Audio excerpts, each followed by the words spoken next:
Bonjour, je suis le père Sébastien Montagard, nouvellement curé du secteur de Beaunieu, entre les Monts de Vaucluse et le Luberon. Nous sommes heureux de partager cette semaine ensemble. Aujourd'hui, nous allons, en ce premier jour, prier avec l'Évangile selon saint Marc, au chapitre 7, versets 1 à 8, puis 14 à 15, puis 21 à 23. Demandons à l'Esprit Saint de nous aider. Esprit Saint, toi qui es l'hôte intérieur, toi qui es celui qui est plus proche de nous-mêmes que nous-mêmes, aide-nous aujourd'hui à comprendre ta parole et à pouvoir partager ton amour. De l'Évangile selon saint Marc. En ce temps-là, les pharisiens et quelques scribes venus de Jérusalem se réunissent auprès de Jésus et voient quelques-uns de ses disciples prendre leur repas avec des mains impures, c'est-à-dire non lavées. Les pharisiens, en effet, comme tous les juifs, se lavent toujours soigneusement les mains avant de manger, par attachement à la tradition des anciens et au retour du marché.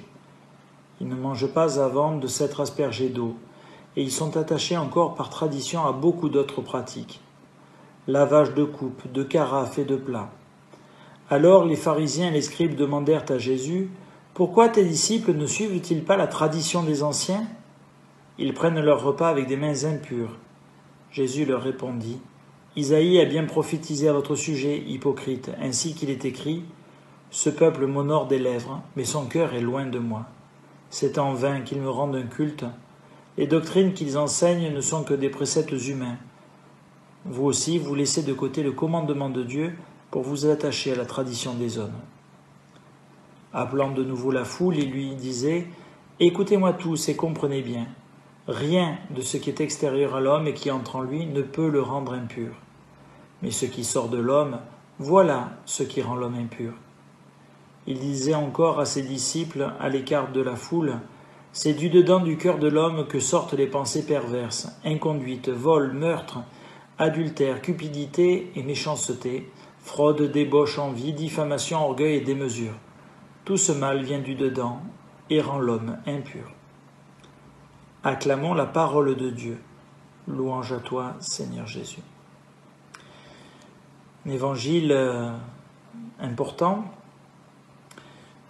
Quand nous écoutons l'évangile, attention de ne pas faire trop vite de la philosophie en opposant la pratique des rituels qui est forcément aliénante, qui nous rend esclaves, et le fait de tout envoyer paître qui est forcément la libération et ce que le Seigneur nous demande. Non.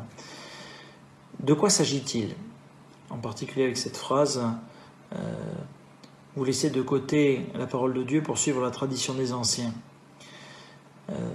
Le commandement de Dieu, commandement, nous Français, on est un peu rétifs à suivre les commandements. Ce commandement de Dieu, c'est une parole forte et claire, c'est une invitation forte à la vie.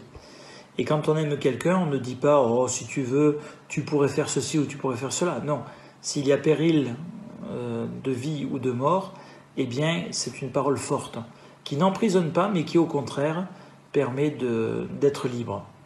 Je connaissais un peu plus les pentes du mont Ventoux. Quand vous montez au sommet du Ventoux, il y a le long de la route des piquets qui sont des balises pour éviter de tomber dans le ravin en dessous. On pourrait dire que ces balises contraignent la liberté, mais en fait, elles sont des guides pour un chemin sûr. Et donc, ces commandements, c'est une parole forte. La tradition, traditio, c'est ce qui se transmet. En soi, ce n'est ni bon ni mauvais. Tout dépend de quoi on parle. On peut avoir des petites traditions, des habitudes.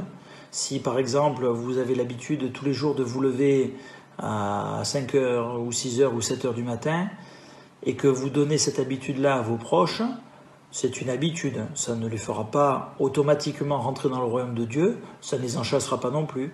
C'est une habitude qui se perpétue. La tradition avec un grand T, c'est le Seigneur lui-même et les liens que nous avons avec lui, que nous transmettons. Dire, mais tu sais, le Seigneur, il est important pour moi. Alors, une fois qu'on a dit ça, après on peut peut-être rentrer dans les détails. Voilà. Et donc cet appel, aujourd'hui encore, pour nous, à dire, Seigneur, aide-moi à voir comment répondre à ton appel, vraiment, à choisir la vie, plutôt que certaines habitudes dans lesquelles je suis un peu tranquille. Que le Seigneur vous bénisse en ce jour, au nom du Père, du Fils et du Saint-Esprit. Amen. Bonne journée et à demain.